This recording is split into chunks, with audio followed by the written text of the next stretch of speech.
Shalom, silakan duduk.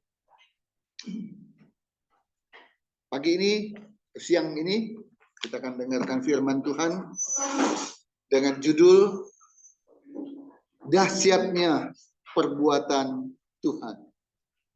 Mari kita ulang. Dahsyatnya perbuatan Tuhan. 1, 2, 3. Dahsyatnya perbuatan Tuhan. Amin. Semua orang Kristen tahu bahwa perbuatan Tuhan dahsyat. Lewat khotbah, lewat baca firman, baca renungan. Kalau ditanya, Tuhan Yesus itu dahsyat nggak? Jawabannya, yes. Tahu nggak kamu bahwa Tuhan orang Kristen itu dahsyat? Tahu. Puji Tuhan. Tapi pertanyaannya, sudah pernahkah merasakan kedahsyatan perbuatan Tuhan itu? Jangan katanya. Saya percaya. Firman Tuhan bilang, dia percaya. Pertanyaannya, sudahkah merasakan dahsyatnya perbuatan Tuhan itu?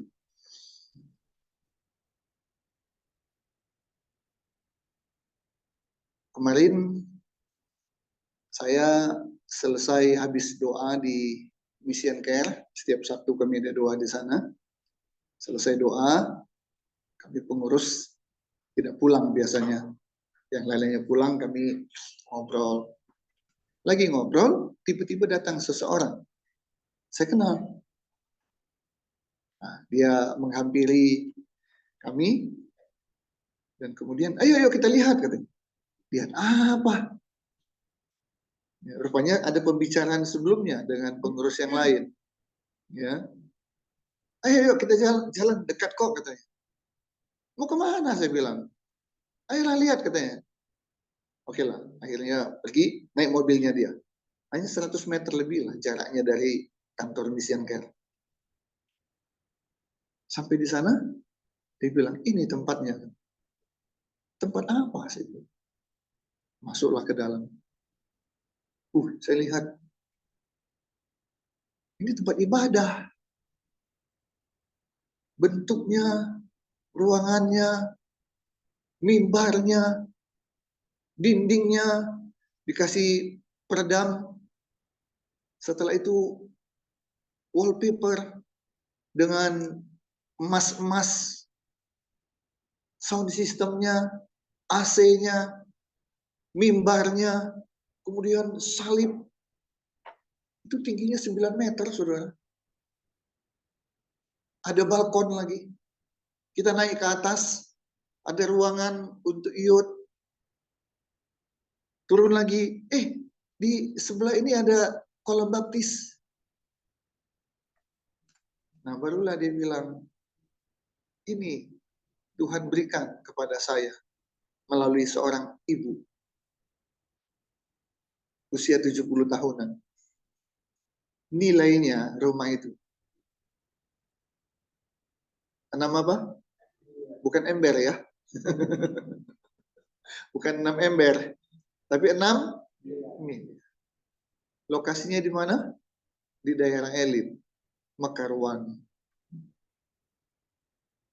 Jadi, ibu ini, itu tadinya rumah biasa. Rumah biasa, lebar 9 meter, panjangnya ya paling berapa ya. Nah, tapi di belakang ada tanah kosong. Sehingga total keseluruhan 27 meter. Nah, tanah kosong itulah dibangun 9 meter. Sementara yang di depan itu direnovasi. Dan setelah semuanya selesai, itulah diberikan kepada Bapak Pendeta ini. Dan nanti bulan April akan serah terima balik nama atas nama gereja. Bayar nggak? Tidak. 1 rupiah pun tidak bayar. Semua fasilitas itu yang sudah dipersiapkan oleh ibu ini diberikan secara cuma-cuma. Berapa nilainya? Saya bilang 6M. Berapa nilainya? 6 miliar. Itu 6 miliar berapa nolnya ya? Kalau beli kerupuk bisa dapat berapa banyak itu? Ukurannya bukan berapa black ya, tapi berapa pabrik kerupuk yang bisa ya kan? Bikin pabrik kerupuk mungkin 100 juta juga bisa lah ya. 100 juta, 6M bisa berapa pabrik kerupuk. Saya pernah dengar ada seorang hamba Tuhan, ujuk-ujuk, ini bahasa Perancis, perapatan Ciamis, ujuk-ujuk, nggak ada angin, nggak ada hujan. Seorang memberikan rumah kepada dia untuk tinggal. Balik nama, langsung atas nama si pendeta. Saya udah pernah dengar itu. Tapi nilainya ya paling 1 M. Dan itu tempat tinggal. Ini 6 miliar diberikan cuma-cuma. Bisa bilang Allah kita dahsyat? Tuhan kita dahsyat? Cuma kenapa dia yang ngalami? Kita ngalamin nggak? Mau nggak mengalami hal seperti itu? Nah, imani bahwa Tuhan kita nggak pilih-pilih kasih. Ah, ini dikasih, ini enggak. Ini enggak. Dia pilih-pilih, ya kasihnya ke semua, tapi dia pilih-pilih, iya. Masa yang nggak setia sama dengan yang setia? Saudara mau? Yang setia dengan tidak setia sama aja. Mau nggak? Oh nggak mau dong. Kita kan protes sama Tuhan. Percuma saya setia, dia nggak setia, sama dengan saya. Kalau gitu mending saya tidak. Ada begitu kan? Tuhan memang pilih-pilih. Mana yang berkenan di hadapan Tuhan, maka perbuatan dahsyat dari Tuhan ada pada orang itu. Ya, hari ini kita akan lihat perbuatan-perbuatan dahsyat dari Tuhan. Kita baca dulu Yosua. Kita baca dulu Yosua pasal 3 ayat 5.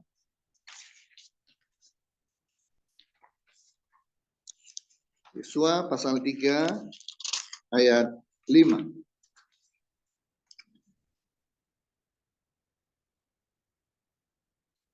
Yosua pasal 3 ayat 5. Oke. Mari kita baca bersama-sama. 1, 2, 3. Berkatalah Yosua kepada bangsa itu, kuduskanlah dirimu, sebab besok Tuhan akan melakukan perbuatan yang ajaib di antara kamu. Siapa itu kamu itu? Orang lain. Siapa itu kamu itu? Dia. Siapa kamu itu? Berani nggak bilang saya gitu, atau malu-malu gitu ya, saya gitu.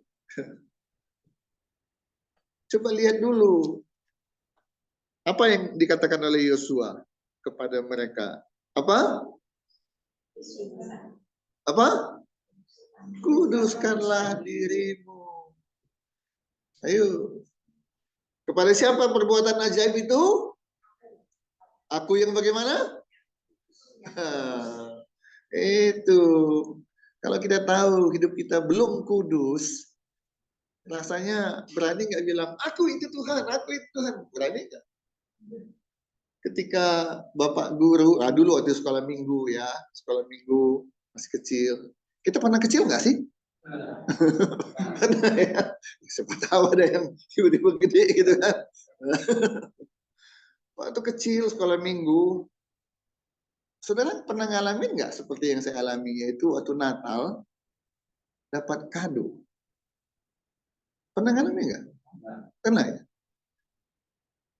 Belakangan saya tahu, ternyata bukan dari gereja itu. Dari orang tua. Itu belakangan tahu. Ya. Makanya waktu itu saya pernah bertanya dalam hati saya, Kenapa dia yang nggak rajin ke gereja, kok kadonya lebih dari satu? Sementara saya dan yang lain rajin, kadonya cuma satu. Tapi nggak berani ngomong. Cuma dalam hati udah nanya itu ya. Aneh.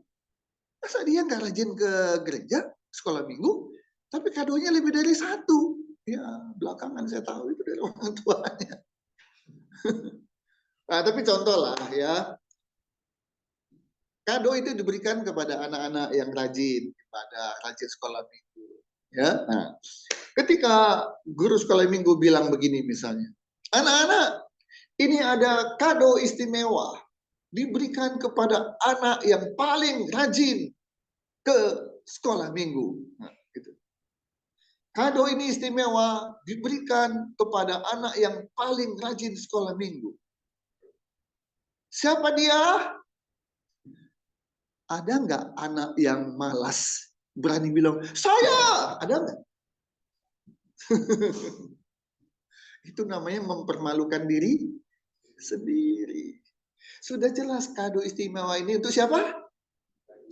Anak yang paling rajin. Ini si pemalas. Begitu dia mengangkat tangan, langsung turun. Kenapa? Dia ingat saya bukan orang yang paling rajin. Saudara, siapapun bisa mendapatkan kedahsyatan perbuatan Tuhan. Dia tidak lihat pendidikan kita, tidak lihat kekayaan kita. Yang dia lihat apa? Hati kita. Jaga kekudusan. Karena Tuhan itu kudus adanya. Dia nggak lihat, oh ini pintar doa, rajin doa. Iya baguslah itu, bagus, rajin doa. Tapi bukan hanya itu. Karena orang Parisi juga pintar doa nggak? Bukannya pintar doa, pintar Taurat nggak? Pintar. Hafal nggak? Bahkan mungkin hafal. Tuhan tidak lihat itu. Itu bagus. Tapi Tuhan melihat hati kita, hidup kita. Berkenan nggak di hadapan? Karena Tuhan kudus, maka dia inginkan kita pun hidupnya kudus. Baru kita bisa mengalami kedahsyatan perbuatan Tuhan. Oke, mari kita lihat beberapa contoh kedahsyatan perbuatan Tuhan. Keluaran 14. Keluaran 14. Saudara, saya sudah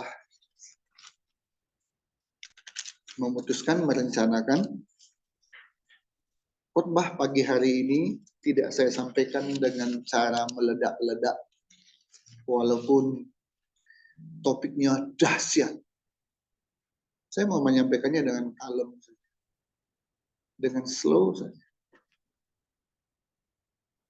Kenapa? Saya mau roh Tuhan yang dahsyat melanda saudara.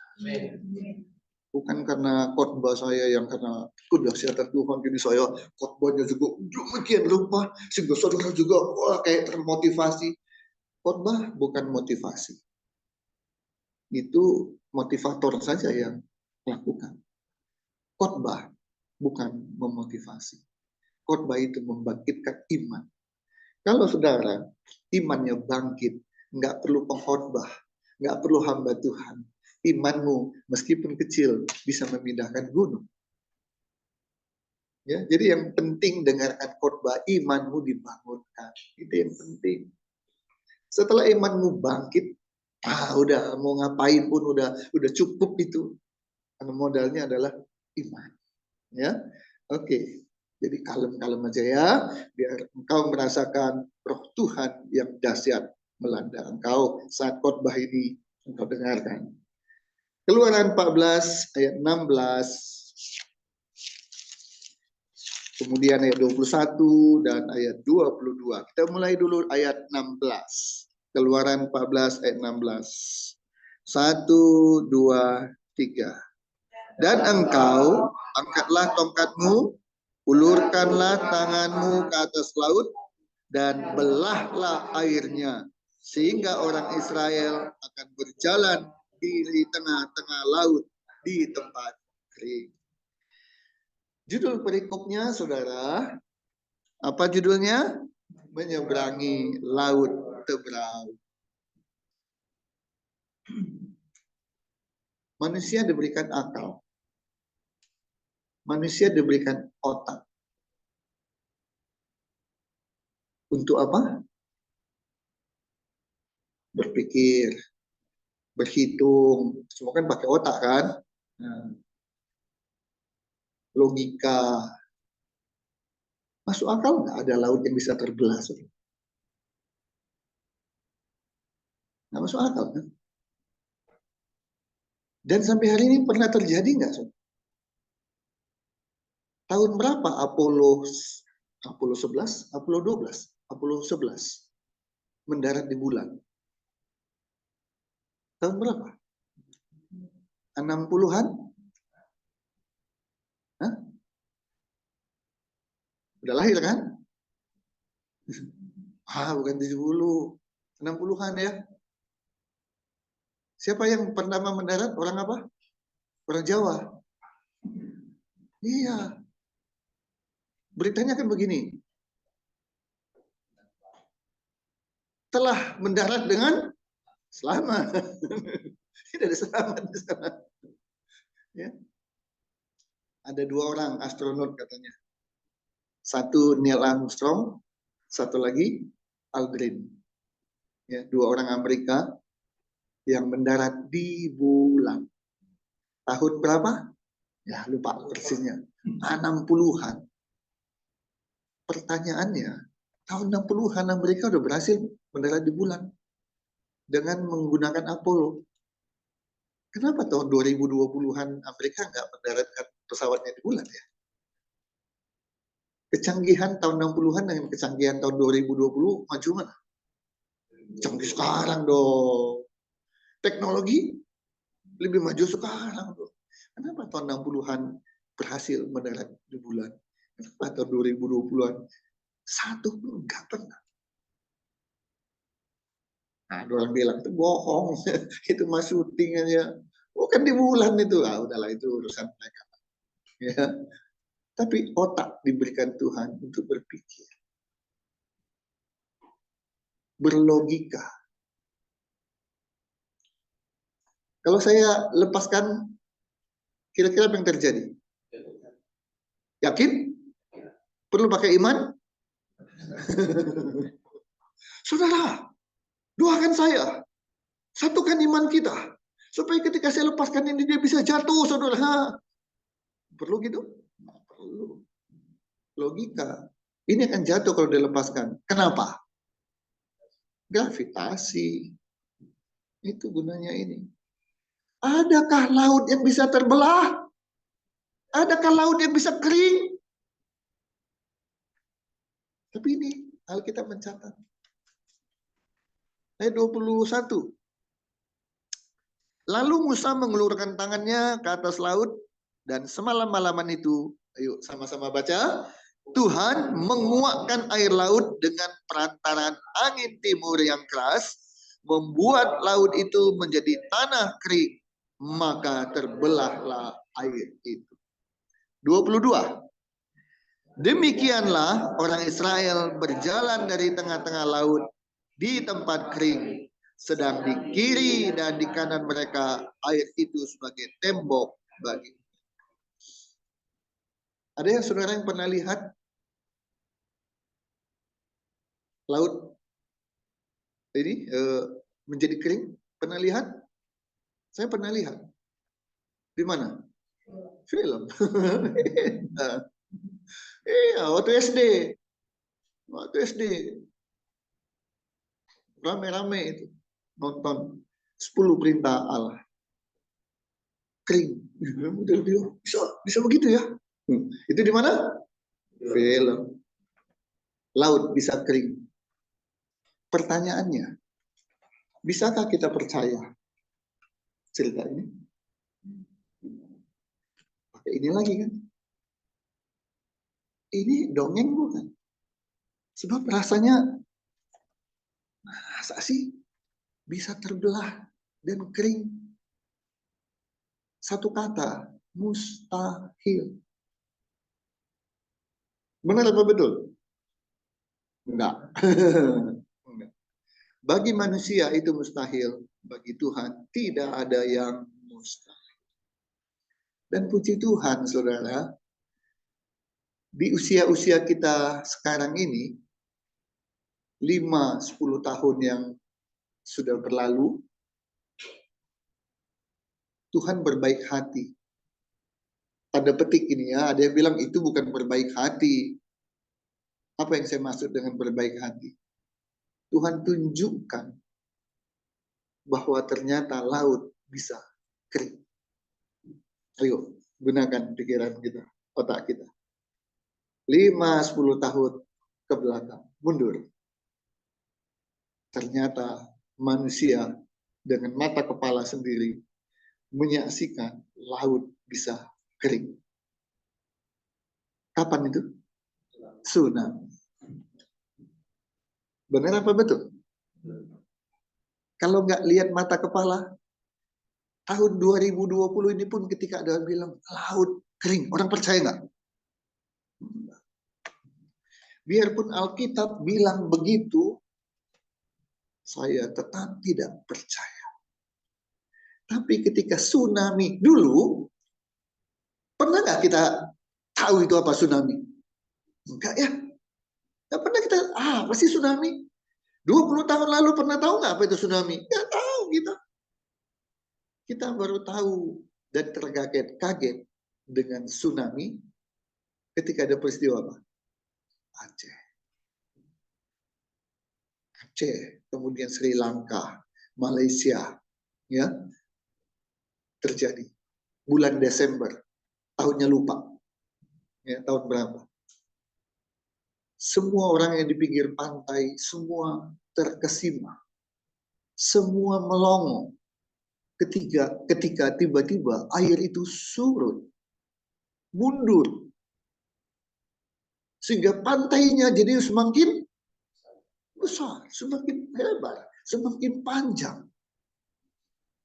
Tadinya pantainya ya berapa gitu. Sekarang tiba-tiba begitu mata memandang itu pantai semua. Mengagetkan nggak kalau itu terjadi waktu itu? Ada nggak yang mengerti apa itu yang akan terjadi? Enggak.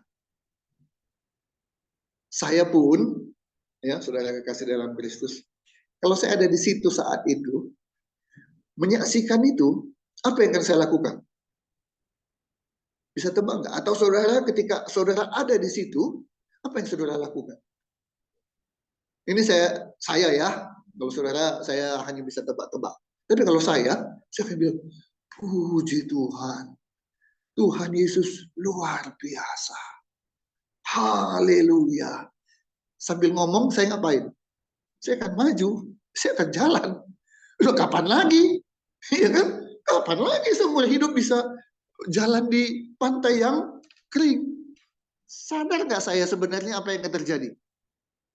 Tidak. Paling saya bilang, puji Tuhan. Tuhan ajaib, Tuhan luar biasa. Saya memuji-muji Tuhan sambil saya jalan. Semakin jalan, semakin jalan, semakin jalan. Kalau itu yang saya lakukan, apa yang terjadi? Yunus nggak ada hari ini. Bukan dimakan ikan, tapi dimakan ombak. Sekarang kita tahu, kalau air laut tiba-tiba surut dan pantai kering, 99,9% orang tahu harus ngapain? Lari. Karena itu adalah tanda-tanda tsunami. Oke, intinya dulu terjadi laut kering sehingga mereka bisa berjalan. Mungkinkah laut itu kering? Tuhan tunjukkan lewat tsunami. Nah, pertanyaan saya, siapa yang bisa bikin tsunami? Amerika bisa bikin tsunami? Rusia bisa bikin tsunami? Nggak bisa. Siapa yang bisa bikin tsunami? Kalau Tuhan bisa bikin tsunami, Tebrau bisa nggak dibelah dan kering? Bisa. Dan apa yang Tuhan lakukan ini, sama-sama kita katakan, dahsyat. Amin. Oke, kita lanjut. Yosua 6 ayat 20. Yosua 6 ayat 20. Oke, kita baca sama-sama. Judul perikopnya adalah jatuhnya Yeriko. Yosua 6 ayat 20, 1, 2, 3. Lalu bersoraklah bangsa itu sedang sangkakala ditiup. Segera sesudah bangsa itu mendengar bunyi sangkakala, bersoraklah mereka dengan sorak yang nyaring. Maka riuhlah tembok itu.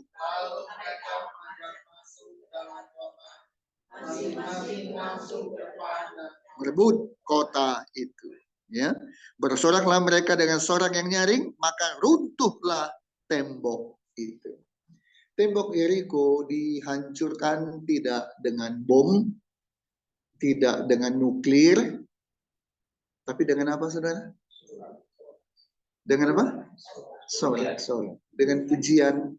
Makanya kalau kita bernyanyi, ya, saya selalu bilang, selalu nggak pernah bosan. Kalau bernyanyi itu jangan cuma asal-asalan. Asal-asalan itu artinya apa? Suaranya disimpan-simpan. Ku punya Tuhan yang besar. Tepuk tangannya juga. Dari barat sampai ke timur.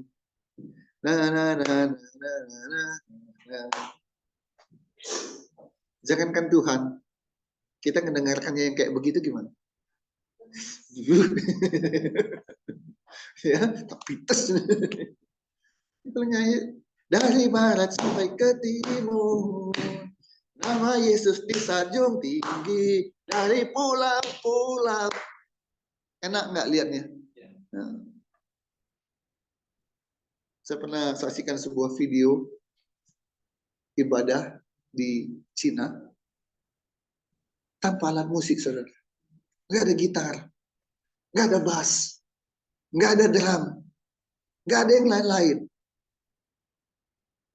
Tapi saya lihat mereka menyanyi itu, waduh, videonya bergerak gitu kan, kameranya. Mereka menyanyi, ada yang di loteng, ada yang di apa, ada yang di lantai. Mereka nyanyi dengan sukacita tanpa alat musik.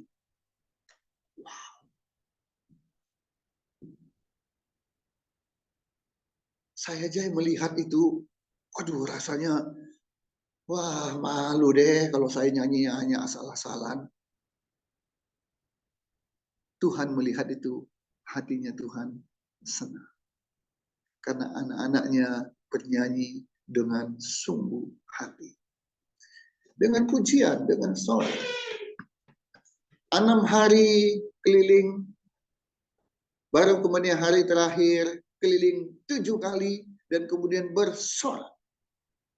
Saudara, saya cari tahu, yang namanya tembok Yeriko yang runtuh hanya dengan sorakan, bukan dengan lembing, bukan dengan palu, itu berapa sih tingginya? Berapa sih lebarnya? Saya cari tahu, saudara. Lebarnya 6 meter. Ini ruko ini hanya sekitar 5 meter. Lihat ya, dari dinding ke dinding kurang dari 5 meter karena sudah tanahnya 5 meter tapi udah ada tembok, jadi kurang 4, sekian, 5 kurang sekian. Jadi lebarnya tembok Yeriko itu tambahkan 1 meter lagi. Cukup lebar nggak untuk sebuah benteng, saudara? Lebar ya, cukup lebar ya. Tingginya, nah kemarin gereja yang saya lihat itu tinggi ya, 9 meter. Tinggi ya, 9 meter. Ini mungkin 3 meter lebih. Ini 3 meter lebih. Jadi kurang lebih 3 kali ini. Itu hanya ruang gereja yang saya bilang tadi 6 meter. Tembok Yeriko tingginya 14 meter. 14 meter. Jadi berapa kali ini? Hah? 3 lantai. Ya, 3 lantai. Dengan lebar 6 meter. Kokoh nggak itu? Kokoh. Hancur hanya dengan sorakan. Masuk akal nggak? Masuk akal. Jangankan tembok yang 14 meter kali 6 meter. Ini berapa senti sih? Bata dengan adukan 20. Nggak sampai lah. Nggak sampai lah 20. Ya, nggak sampai. Lebar banget itu ya. Nggak sampai. Paling 10 sampai 12 senti. Mau coba nggak? Woi, haleluya, puji Tuhan. Sampai kering, sampai habis. Temboknya hancur nggak? Yang hancur apa? Tenggorokan kita. Saya beriman. Jangan juga. So, kalau pun terjadi, kamu rugi juga. Tembok rusak. Ya, tembok rusak. Itu nggak akan terjadi, saudara. Hanya 12 senti. Ini 6 meter kali 14 meter. Runtuh hanya dengan sorakan. Tapi jangan lihat sorakannya aja. Itu bagian akhirnya. Lihat bagian awal dan bagian tengahnya. Ketika Tuhan suruh, kalian keliling. Nggak ngapa-ngapain Tuhan. Ya nggak usah ngapa-ngapain. Terus runtuh nanti. Mikir kan orang Israel. Saudara kalau disuruh gitu, gimana? Mikir kan? Setelah mikir, ada dua kemungkinan toh. Nggak benar. Nggak mungkin. Nggak dilakukan. Atau, mau benar nggak benar. Mau mungkin nggak mungkin. Asal Tuhan suruh, yang penting saya lakukan. Saya nurut, saya taat, titik. Dilakukan. Jadi orang Israel memilih yang nomor 2. Lakukan aja. Besok ngapain? Lakukan lagi. Lusa ngapain? Lakukan lagi. Udah 6 kali nih. Ketujuh, ada aja kan orang yang udahlah, cukuplah. Gitu ya. Cukuplah. Sudahlah. Tidak ada hasilnya. Udah 6 kali kita taat. Udahlah. Ada yang begitu? Tapi ada juga bilang, tidak. Tanggung. Tanggung. Harus sampai akhir. Mereka lakukan. Keliling lagi. Dan kemudian berteriak. Apa yang terjadi? Saudara, kita perlu taat. Kita perlu taat. Tadi di awal, kuduskan dirimu karena Tuhan kudus. Kita perlu taat. Tuhan nggak memerlukan kepintaran kita. Siapa yang jago, kumpul, runtuhkan. Tuhan nggak butuh. Tuhan butuh ketaatan kita dan iman kita. Kalau kita hidup kudus, taat pada firman Tuhan, punya iman, tembok runtuh. Sekarang tembok apa yang kita hadapi dalam hidup kita? Nggak Jericho lagi, nggak Jericho lagi. Tapi tembok masalah, tembok penyakit. Itu yang kita hadapi sekarang. Pertanyaan saya, adakah di antara kita yang nggak punya masalah? Tolong yang pertama acung tangannya. Ayo cepat, siapa yang di sini tidak punya masalah? Tolong dia yang pertama acung tangannya. Saya pun nggak berani. Karena saya pun punya masalah. Masalah kita macam-macam loh, ya kan? Masalah kita macam-macam.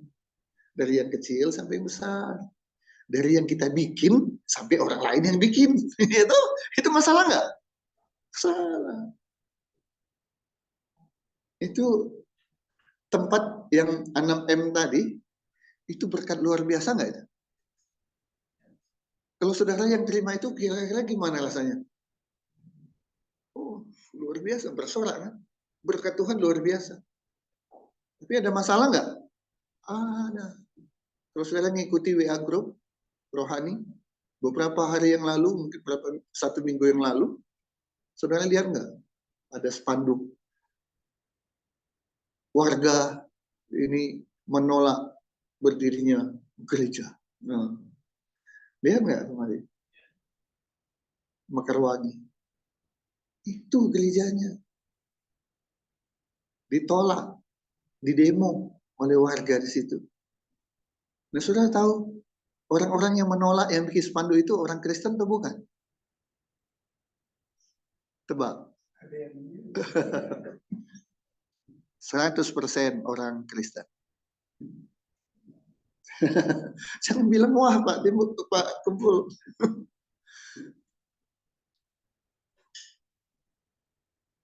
Nggak usah heran. Yang protes, yang nggak suka, yang demo kalau ada berdiri gereja, nggak usah heran. Kalau yang melakukan itu adalah ternyata orang Kristen. Satu sisi ada berkat yang besar. Ada dosa nggak si pendeta? Ada dosa nggak si gerejanya?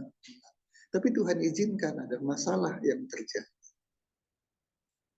Ya, jadi masalah nggak hanya karena dosa ya. Tuh kamu bertobatlah, ya belum tentu. Ya, nggak segala sesuatunya karena dosa. Jadi langsung kita kemudian kayak rohani, bertobatlah. Tunggu dulu. Tunggu dulu. Jangan langsung menghakimi ketika orang punya masalah langsung bertobatlah karena kamu punya dosa. Enggak. Apapun masalah kita, saudara. Jangan pernah takut.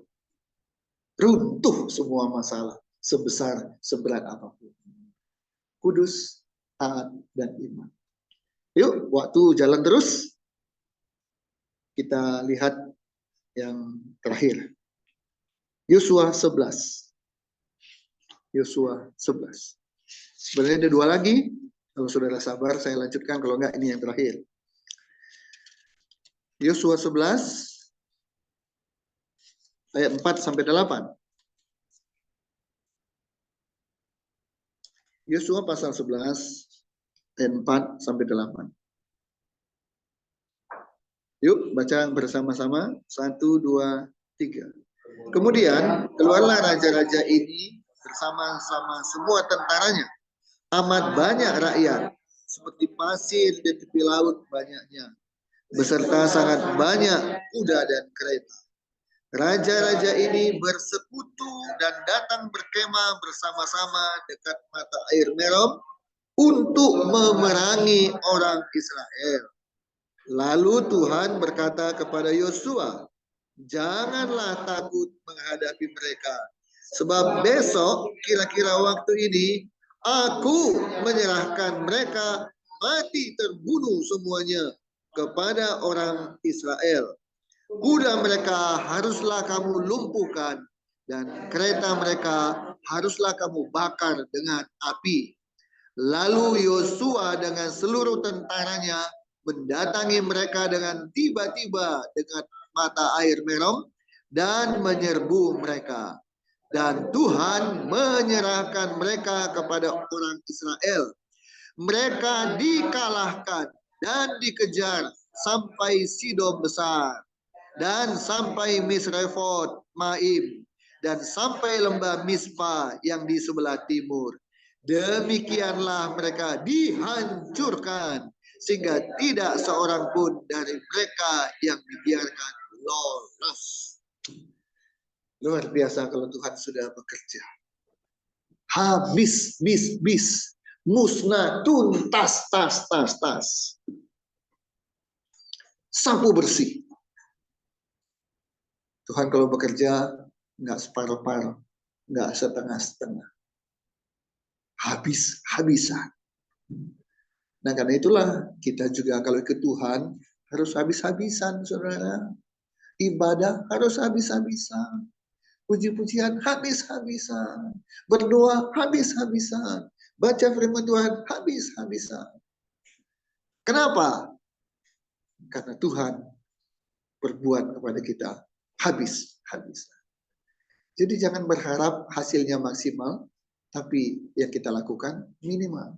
Dulu waktu di sekolah kita pernah belajar, saudara, hukum ekonomi. yang berbunyi, dengan pengorbanan sekecil-kecilnya mendapatkan keuntungan sebesar-besarnya. Nggak laku lagi yang begitu. Nggak ada pengorbanan sekecil-kecilnya hasil sebesar-besarnya. Nggak ada. Ya, itu udah nggak laku. Kita harus habis-habisan untuk Tuhan. Karena Tuhan sudah habis-habisan untuk kita. Di kayu salib Golgota. Satu lagi, tanggunglah ya. Ayo. Keluaran 13. Nah, Keluaran 13.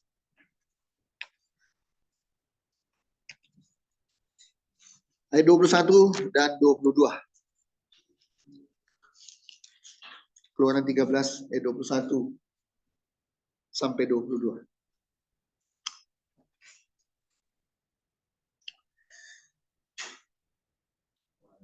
Keluaran 13 ayat 21 dan 22. Kita baca sama-sama. 1, 2, 3.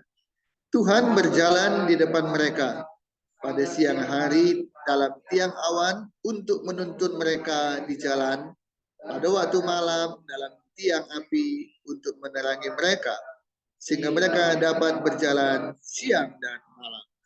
Dengan tidak beralih, tiang awan itu tetap ada pada siang hari dan tiang api pada waktu malam di depan bangsa. Saudara, saya belum pernah ke Israel. Saudara pengen ke Israel? Puji Tuhan, berdoa. Di Israel ada padang gurun. Kalau lihat di film, yang namanya padang gurun itu gimana? Tandus, kering, dan satu lagi apa? Panas.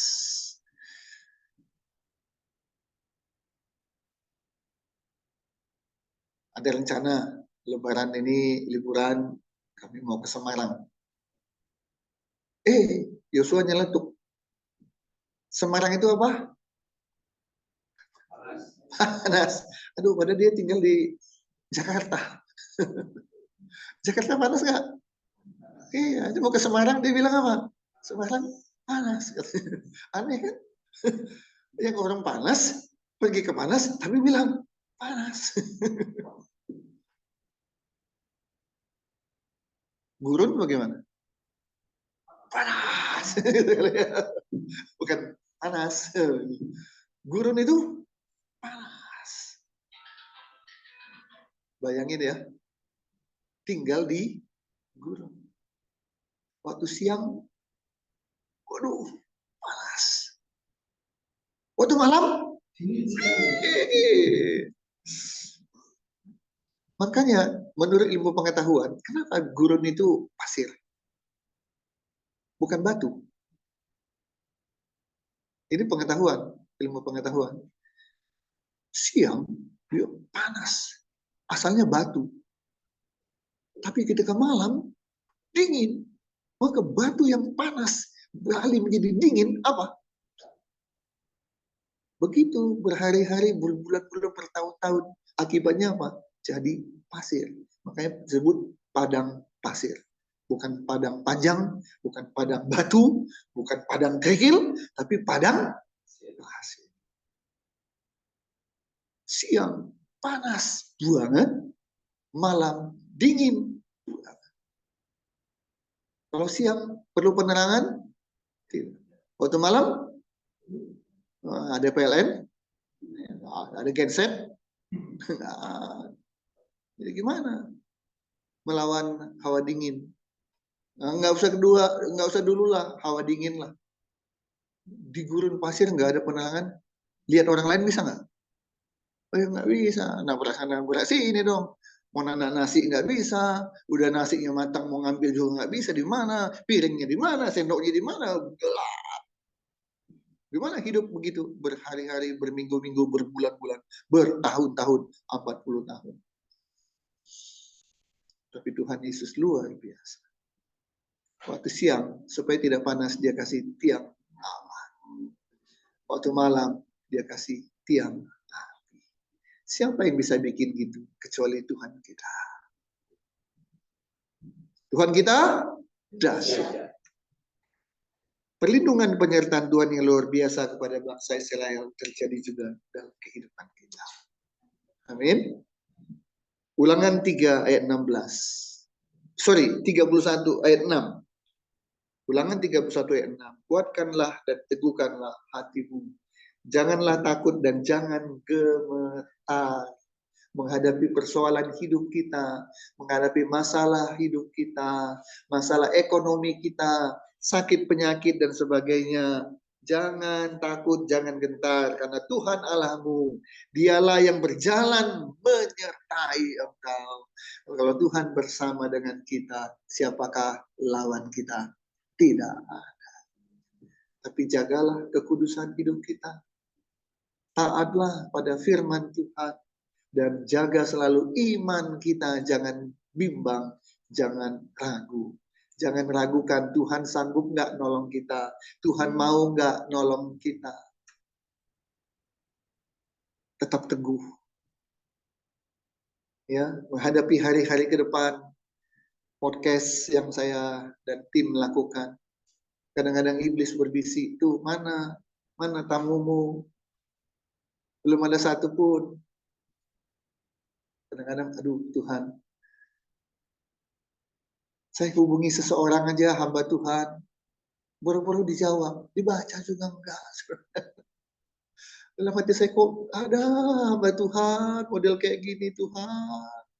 Hari ini dia sibuk, hari ini mungkin dia doa, hari ini dia ada ibadah. Kan sesudah itu jam-jam berikutnya kan dia bisa baca dong. Gitu. Hari ini dia nggak baca, mungkin nggak aktif HP-nya. Besok aktif dong. Masa nggak dibaca-baca? Ini gimana Tuhan? Tapi firman Tuhan bilang, Yunus jangan takut, aku menyertai engkau. Bangkit lagi. Kemarin saya telepon satu ketua umum pimpinan nasional sebuah gereja.